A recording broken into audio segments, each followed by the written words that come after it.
السلام علیکم، میں ہوں ریحان طارق اور آپ دیکھ رہے ہیں دستک۔ خطے میں جاری کشیدہ صورتحال ایک بار پھر ایک حساس لیکن اہم موڑ کی طرف بڑھتی دکھائی دے رہی ہے، جہاں ہر گزرتے دن کے ساتھ نئے سفارتی اشارے اور ممکنہ ٹرننگ پوائنٹس سامنے آ رہے ہیں۔ مشرق وسطیٰ کی اس پیچیدہ بساط پر جہاں ماضی میں سخت بیانات، عسکری دباؤ اور پراکسی کشیدگی غالب رہی ہے، بظاہر ایک مختلف نوعیت کی پیش رفت دیکھنے کو مل رہی ہے۔ اس بدلتے منظرنامے میں پاکستان کا کردار بطور ثالث اور سہولت کار کے نمایاں ہو کر سامنے آ رہا ہے، جس نے نہ صرف دونوں فریقین کے درمیان رابطے کو ممکن بنایا بلکہ ایک ایسے ماحول کی تشکیل میں بھی مدد دی ہے جہاں براہ راست محاذ آرائی کی بجائے مذاکرات کی گنجائش پیدا ہو رہی ہے۔ یہی وجہ ہے کہ ایران اور امریکہ دونوں کے رویوں میں ایک محتاط لچک محسوس کی جا رہی ہے، جو آئندہ ہفتے کسی بڑے سفارتی بریک تھرو کا پیش خیمہ بھی ثابت ہو سکتی ہے۔ گو کہ امریکی صدر ٹرمپ کی جانب سے ایران کے خلاف سخت بیانات کا سلسلہ مکمل طور پر ختم نہیں ہوا، لیکن غور طلب بات یہ ہے کہ ان کے لہجے میں آنے والی نرمی کو نظر انداز نہیں کیا جا سکتا۔ یہ تبدیلی محض الفاظ کی حد تک نہیں بلکہ اس کے پیچھے ایک وسیع تر سفارتی حکمت عملی کار فرما محسوس ہوتی ہے۔ اب سوال یہ ہے کہ کیا ٹرمپ کے رویے میں یہ تبدیلی ان کے مشیروں کے دباؤ کا نتیجہ ہے یا خود ٹرمپ نے زمینی حقائق کو مد نظر رکھتے ہوئے اپنی پالیسی میں لچک پیدا کی ہے؟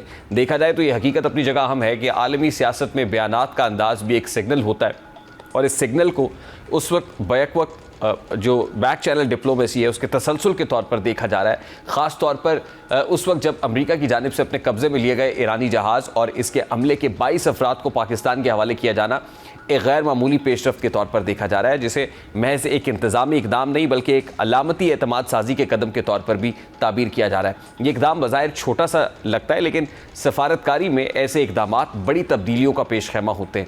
اسی تناظر میں ٹرمپ کا یہ بیان بھی قابل غور ہے، جس میں انہوں نے آبنائے ہرمز پر امریکی ناکہ بندی کو دوستانہ قرار دیا اور ساتھ ہی ایران کی جانب سے موصول ہونے والی تازہ تجاویز کا ذکر کرتے ہوئے کہا کہ ان تجاویز کا جلد جائزہ لیا جائے گا۔ تاہم اس کے ساتھ انہوں نے یہ بھی اندیا نے اب تک اپنے اقدامات کی بڑی قیمت ادا نہیں کی اور مستقبل میں ایران پر حملوں کے امکانات بھی موجود ہیں۔ ٹرمپ نے اس متعلق کیا گفتگو کی، ذرا اس کی ایک جھلک آپ کے سامنے رکھتا ہے۔ اب امریکی صدر اپنی روایتی سخت گیر پوزیشن سے مکمل طور پر پیچھے نہیں ہٹے، لیکن ان کے الفاظ میں موجود نرمی اور ایرانی تجاویز پر جائزہ لینے کی بات اس بات کی نشاندہی کرتی ہے کہ واشنگٹن اب مکمل تصادم کی بجائے کنٹرولڈ انگیجمنٹ کی طرف بڑھ رہا ہے۔ یہی وجہ ہے کہ واقفان حال یہ سمجھتے ہیں کہ آنے والا ہفتہ سفارتی لحاظ سے نہایت اہم ثابت ہو سکتا ہے، کیونکہ بیانات اور عملی اقدامات کے درمیان ایک ہم آہنگی پیدا ہوتی محسوس ہو رہی ہے۔ دوسری جانب ایران کی طرف سے ایک اہم تبدیلی سامنے آئی ہے جو اس پورے پروسیس کو مزید معنی خیز بنا دیتی ہے۔ جیسا کہ عالمی میڈیا کے مطابق ایران نے نہ صرف لچک کا مظاہرہ کیا، ایٹمی پروگرام کو مذاکرات کے ایجنڈے میں شامل کرنے پر بھی آمادگی ظاہر کی ہے، جو ماضی میں ایک حساس اور اکثر ناقابل بحث معاملہ سمجھا جاتا تھا۔ اسی تناظر میں العربیہ کی ایک رپورٹ میں دعویٰ کیا گیا ہے کہ ایران نے اپنے بعض شرائط سے دستبرداری اختیار کر لی اور وہ امریکہ کے ساتھ ہونے والے مذاکرات میں جوہری پروگرام کو شامل کرنے پر رضامند ہو گیا ہے۔ رپورٹ کے مطابق اس سے قبل ایران کی ترجیح آبنائے ہرمز، جہاز رانی کی بحالی اور امریکی بحری ناکہ بندی کے خاتمے پر مرکوز تھی، جبکہ جوہری مذاکرات کو بعد کے مرحلے کے لیے رکھا گیا تھا۔ تاہم تازہ پیش رفت میں ایران نے اپنی پوزیشن میں نمایاں تبدیلی کرتے ہوئے یورینیم افزودگی کو 3.5% تک محدود کرنے اور اپنے موجودہ ذخیرے میں بتدریج کمی لانے سے متعلق بھی بات کی، اور اس کے ساتھ ساتھ امریکہ کی جانب سے عائد ناکہ بندی کے خاتمے کے بدلے آبنائے ہرمز کو مرحلہ وار کھولنے کی پیشکش بھی ان تجاویز میں شامل ہے۔ رپورٹ کے مطابق ایران نے خطے سے امریکی افواج کے مکمل انخلاء کا مطالبہ بھی ترک کر دیا ہے، اور اب وہ صرف فوجی موجودگی میں کمی اور مستقبل میں حملوں کے خلاف بین الاقوامی ضمانتوں کا خواہش مند ہے۔ اب الجزیرہ کی رپورٹ میں موجود یہ تمام نکات اس بات کی طرف اشارہ کرتے ہیں کہ ایران اب ایک زیادہ حقیقت پسندانہ عمل مذاکراتی پوزیشن اختیار کر رہا ہے۔ سوال یہ ہے کہ کیا یہ پیش رفت کسی جامع معاہدے کی راہ ہموار کر سکتی ہے؟ بظاہر اس کا جواب مثبت دکھائی دیتا ہے، لیکن جب دونوں فریقین اپنی زیادہ سے زیادہ پوزیشن سے ہٹ کر درمیانی راستہ اختیار کرنے لگیں تو معاہدے کے امکانات بڑھ جاتے ہیں۔ اور اب اسی تناظر میں ایران کی جانب سے پاکستان کے ذریعے امریکہ کو دی گئی تجاویز بھی منظر عام پر آ چکی ہیں، جو اس سفارتی عمل کو مزید واضح کرتی ہیں۔ جیسا کہ تجاویز میں 30 دن کے اندر جنگ بندی کو مکمل جنگ کے خاتمے میں تبدیل کرنے کی بات کی گئی ہے، جس کے ساتھ ایک جامع عدم جارحیت معاہدہ بھی شامل ہے۔ ان تجاویز میں اسرائیل کی شمولیت سے خطے میں امن کی ضمانت دینے کی تجویز پیش کی گئی ہے، جو ایک انتہائی اہم اور حساس پہلو ہے۔ اس کے علاوہ مشرق وسطیٰ بھر میں لڑائی کے مکمل خاتمے کا خاکہ بھی پیش کیا گیا ہے، جس سے ظاہر ہوتا ہے کہ ایران اب صرف اپنے مفادات تک محدود نہیں بلکہ ایک وسیع تر علاقائی امن کی بات کر رہا ہے۔